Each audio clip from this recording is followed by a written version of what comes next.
Tenías que estar y ahora nos vas a contar dónde estabas. Claro, estaba en la movilización de Ni Una Menos, que fue la quinta movilización, o sea, 4 años de primer Ni Una Menos. La verdad es que fue muy, muy masiva y un poco emocionante, pero me parece que también uno hace balances, ¿no?, de qué es lo que sucedió en estos 4 años.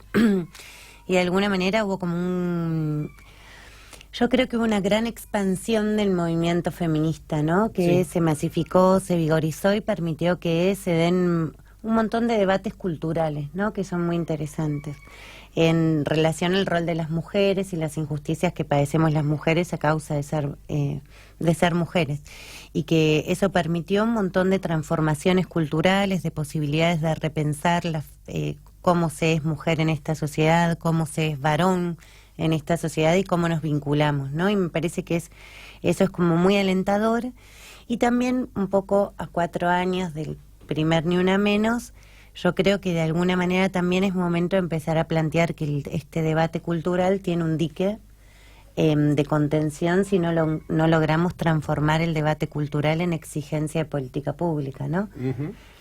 Yo estaba acá haciendo el programa en ese momento, así que no lo pude ver, pero en general y en Buenos Aires me decían también que hubo menos asistencia que otros años, pero que la asistencia era más militante y más radicalizada. Yo creo que acá no. Aquí no. No lo noté. La verdad es que creo que lo interesante... Está más vinculada con el tema puntualmente de la ley, de interrupción del embarazo y demás, que en este caso. Probablemente en Capital. Yo creo que acá tuvo alguna cuestión. Me parece que lo que tiene acá es que si vos ves la movilización es el 50% de mujeres organizadas en organizaciones políticas, ¿no?, y feministas, y otro 50% de mujeres que sienten vocación de participar en la vida pública a partir del feminismo, ¿no? Ujú. Bueno, que no han ingresado del feminismo a una organización política y que sienten que va a ser su ámbito de militancia, y que sienten además una cuestión que está en debate hoy de qué es el feminismo, ¿no? Así Si el es. feminismo es la posibilidad de construir una agenda de igualdad donde podamos establecer ciertas reivindicaciones y transformarlas en política de Estado, si es un movimiento cultural o si es un movimiento político que lo que hace es construir, construir poder desde el feminismo para transformar la realidad. Es una discusión que está hoy abierta también a 4 años de primer Ni Una Menos. Hay dos posiciones, hay compañeras que creen que las feministas no pueden estar enmarcadas en un partido político o en un espacio político con vocación de disputar el Estado. En mi caso yo no creo eso. Yo creo que el movimiento feminista es un movimiento político-cultural muy vasto. Así es, comparto. Pero creo que tiene que necesariamente introducir ciertas pautas o ciertos acuerdos básicos de cuáles son las exigencias, en principio, que de modo urgente requerimos las mujeres para poder consolidar derechos, porque hasta acá lo que sabemos es que, por ejemplo, en estos 4 años hay 11 pesos por mujer por año de presupuesto nacional, con el dólar a 15 pesos y con el dólar a 46 pesos. El presupuesto se ha devaluado, por lo tanto, las políticas públicas en materia de prevención y asistencia. Me parece que nosotros tenemos... Tal vez piensen que se han hecho tantos avances que ahora no hace falta invertir tanto. Claro, porque además lo interesante de la movilización esta es, bueno, nos queremos vivas, libres y desendeudadas, era la A eso voy, consigna. por ejemplo. Mira, el tema de vivas, ¿no? Porque en realidad uno ve que una vez se pregunta si en realidad los indicadores de violencia de género han sido siempre estos y no los conocíamos, o si de alguna manera el avance en la reivindicación de derechos de las mujeres ha provocado el efecto inverso de reacción. Sí, claro. Yo creo que es la segunda. Creo que sí se dio un proceso maravilloso de visibilización de la violencia, pero creo que al avance de las mujeres lo que resulta es una respuesta de mayor violencia, porque vos sabés que las relaciones de género son relaciones de poder, Así es. ¿no? Entonces hay un vector que es el sometido, que somos las mujeres y las disidencias o las diversidades, y otro vector que tiene que ver con los varones que están como situados en el lugar de sometedores, ¿no? Vendría... Yo acá quiero hacer una aclaración.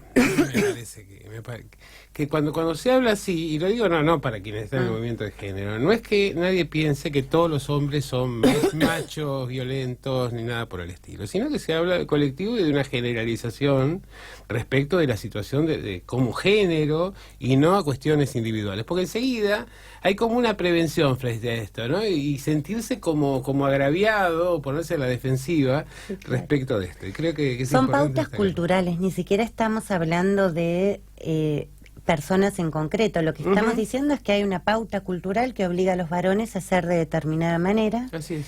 Que obliga a los varones a situarse como sometedores de las mujeres, que obliga a los varones a ser proveedores económicos del hogar, que obliga a los varones a trabajar en el ámbito público y ser exitosos, que obliga a los varones a ser poderosos en términos también, y esto mucho lo hablamos con Franco Torquia, que es, bueno, es profesor de letras, pero es un periodista especializado en estos temas, y que tiene que ver con los sometimientos a los que se ven de alguna manera sometidos los varones en torno al cuerpo, ¿no? Que va desde muy chico. Sí. El que no es habilidoso en el deporte va al arco, y el que es amanerado es una maricona, y O el que no se puede llorar o no puede los varones no manifestar lloran, y sentimientos. aparece como toda una cuestión despectiva en el orden de aquello que tiene que ver con el mundo de los sentimientos, el mundo de la intimidad, el mundo de la posibilidad de construir como una noción más diversa de la masculinidad. Este es el mandato para los varones, y el mandato para las mujeres de alguna manera tiene que ver con la alteridad de esto, ¿no? Con lo antagónico a esto, y es muy bueno esto porque hay una encuesta que salió recientemente de chicos entre 15 a 25 años donde se le preguntaba a las mujeres qué esperaban de un varón, ¿no? Y las mujeres esperaban que los varones trabajen, que no sean vagos, ¿no? Que puedan cuidar a los chicos, que sean buenos padres y que sean amorosos, ¿no? Esta era la idea que las chicas esperaban de los varones, Sí, de una estereotipo, pareja. sí. Y los varones esperaban que las mujeres trabajen, que sean las mejores madres, que sean que siempre sean buenas amantes, ¿no? Entonces aparecía como el refuerzo de la doble jornada laboral, ¿no? Esta idea de hacerlo todo dentro de la casa y también afuera ser, ¿no? Traer ingresos al hogar. Por eso, en esta relación de poder, cuando un vector se corre, es decir, cuando hay mayor conciencia sobre las injusticias y las mujeres ponemos límite, ¿no? Estas injusticias y estas violencias, y decimos que no queremos vivir la vida de esta manera, hay un movimiento de querer acomodarnos en el mismo lugar donde estábamos, ¿no? Y para eso se requiere de mayor nivel de violencia, con lo cual lo que estamos asistiendo hoy en nuestro país es a un recrudecimiento de los niveles de violencia. No solo de la cantidad, sino de los modos en los que se impone la violencia sobre nuestros cuerpos. Vemos, por ejemplo, mujeres que están cortadas en pedacitos en bolsas, ¿no? Sí. Vemos cuestiones que simbólicamente hacen a la idea de mujer igual basura, ¿no? Como objeto desecho. O varones que se suicidan luego del femicidio, ¿no? Que aparece una vocación de controlar tanto a la mujer, tanto, que hacen de eso Es su una vida, obsesión ¿no? que no es manejable. Y cuando efectivamente asesinan a una mujer a causa de violencia de género, lo que terminan haciendo es suicidándose porque hay algo de ellos mismos y de su propia vida que deja de tener sentido. Son nuevos fenómenos a los que asistimos producto del avance de las mujeres. ¿Cuál es la manera de trabajar sobre esto? Porque si decimos que que avanzamos y hay un recrudecimiento, es muy difícil ver cuál es la salida, ¿no? Porque finalmente parece que la salida sería volver al lugar inicial. Yo creo que de la única manera que esto se solucione es a partir de políticas públicas, porque creo que el poder de las mujeres no derrama. Es decir, que no es que el feminismo se ha vigorizado mucho en un sector de la sociedad, que hace falta avanzar mucho, que hay mujeres que quieren poner un límite, pero requieren necesariamente de la protección del Estado para poder hacerlo, que el Estado tiene que garantizar mayor cantidad de recursos, que tiene que garantizar políticas de seguridad. Sin ir más lejos, ayer, por ejemplo, me llamó una mujer del Mercadito a las 12 de la noche que la justicia había dictado una exclusión del hogar y que en una comisaría de Tolosa le decían que no había patrulleros disponibles para hacer la exclusión del hogar. Efectiva, sí. Y de alguna manera esto, que parece una medida puntual y que el comisario intentaba justificar, es muchas veces la diferencia entre que una mujer esté viva o esté o muerta. no, Sí, ¿no? sí, claro que sí. Centralmente, pues además hay prioridades como muy claras. El 90% de los femicidios son en personas, los femicidios son en personas conocidas, parejas o exparejas, ¿no? Estamos hablando que son personas del entorno, muy cercanas,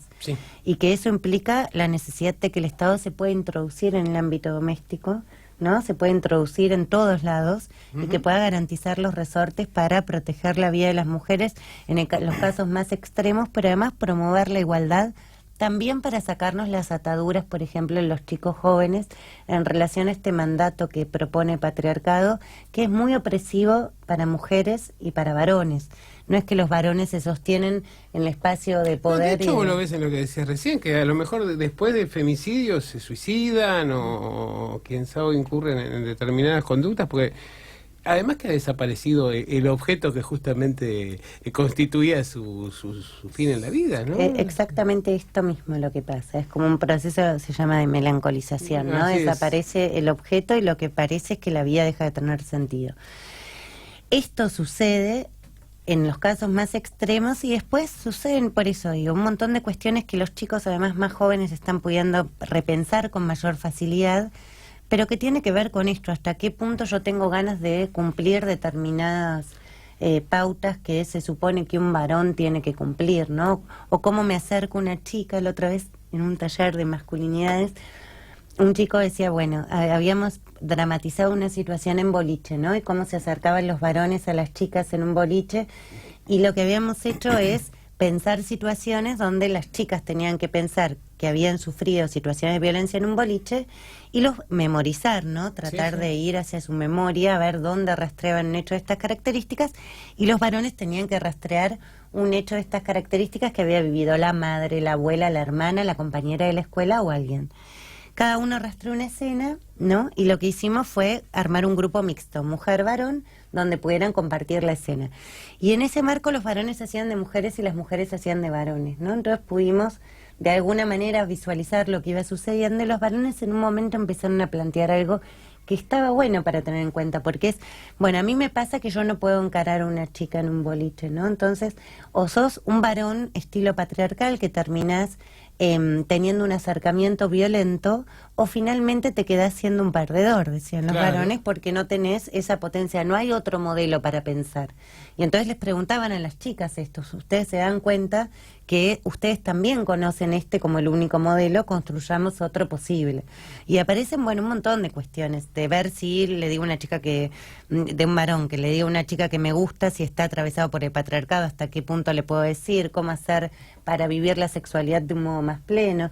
Yo qué sé, me parece que hay un montón de preguntas que se vienen haciendo y que son muy interesantes. La única manera de poder expandir estas preguntas y expandir la posibilidad de reflexionar y construir relaciones más igualitarias es que existan políticas públicas que, por ejemplo, penetren en las escuelas, como la educación sexual integral. Ahí va justamente, ¿no? Porque en realidad vos ves que hay una resistencia, por ejemplo, a la aplicación de lo que fue el proyecto de ley de interrupción voluntaria gratuita del embarazo. Y también hay una resistencia al tema de que se informe y se eduque en lo que son las estrategias para evitar el embarazo, y de alguna manera es como querer cerrar los ojos por parte de una gran mayoría de la dirigencia y de la sociedad respecto del problema. Evidentemente no va a haber una equiparación o un proceso de igualación de género en la medida en que la educación no lo internalice.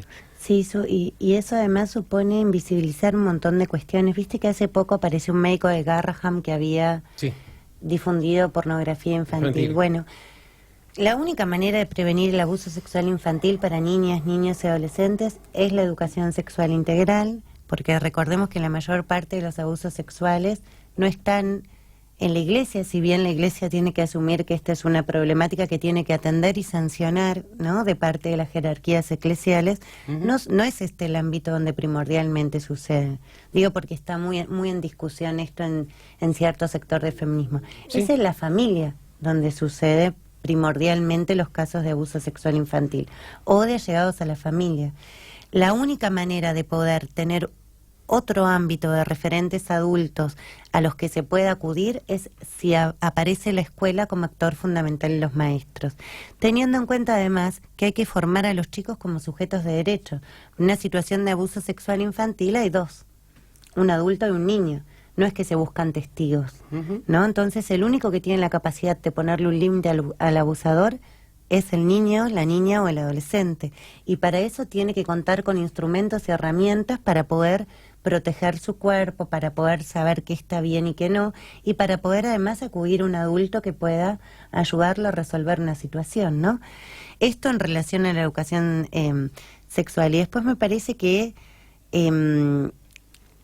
hay como una idea de no poner en valor la posibilidad de que las mujeres y los adolescentes puedan tener como una sexualidad más libre, y también pensarla en el marco de sus derechos sexuales y reproductivos. No se puede legitimar que en la Argentina haya niñas de 10 años que se las obliga a ser madres. Este es un derecho que nosotros adquirimos hace 100 años en nuestro país, casi 100 años, en 1921, estamos en 2019.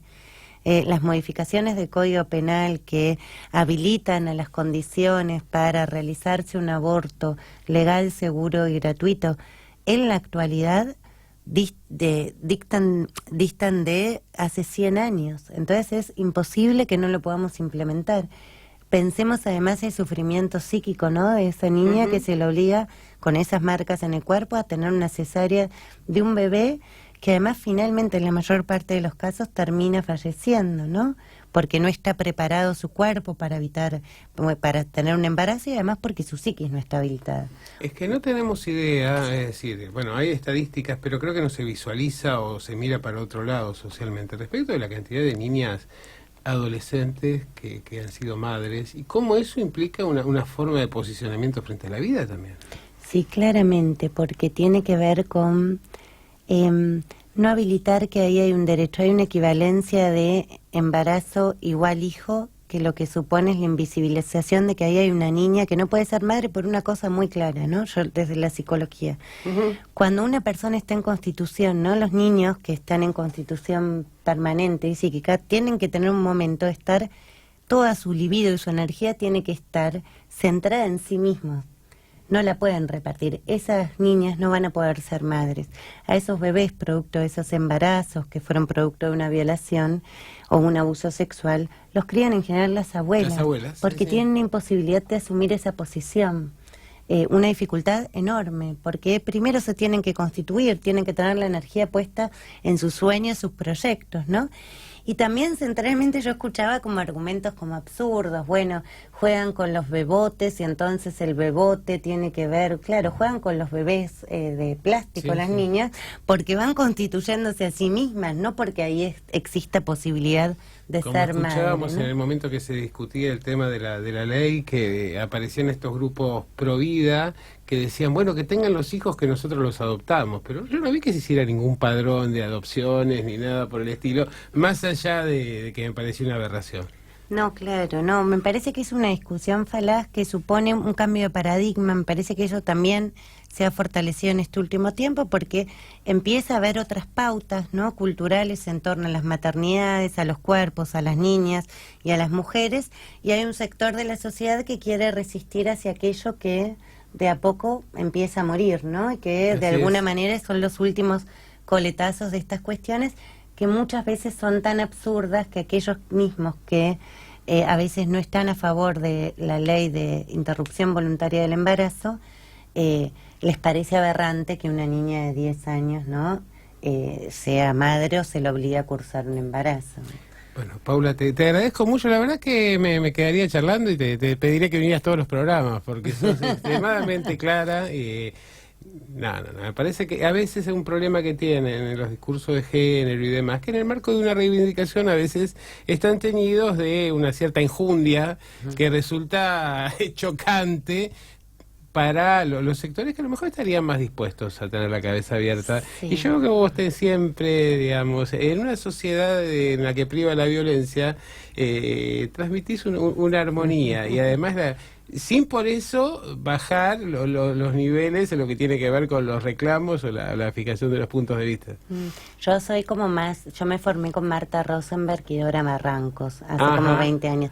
Y yo digo, somos de la tendencia del movimiento feminista esa que dice que es insistir y convencer. Esa es nuestra tendencia. Sí, sí, Venimos sí. más No, como yo en veo a esa, vengo de Dorita esa y a escuela. Marta no la conocí, pero Sí. a Dorita sí, claramente. Está Es marcada. claro, es la escuela nuestra esa, va, yo me formé en esos términos, entonces me parece que bueno, hay que ampliar y poder generar amplios espacios desde donde cada vez seamos más las que sintamos que es necesario generar acuerdos para construir. En principio ahora me parece que la urgencia es políticas públicas con presupuesto que permitan que estos avances se materialicen para todas. Muy bien, bueno, Gracias. muchísimas gracias.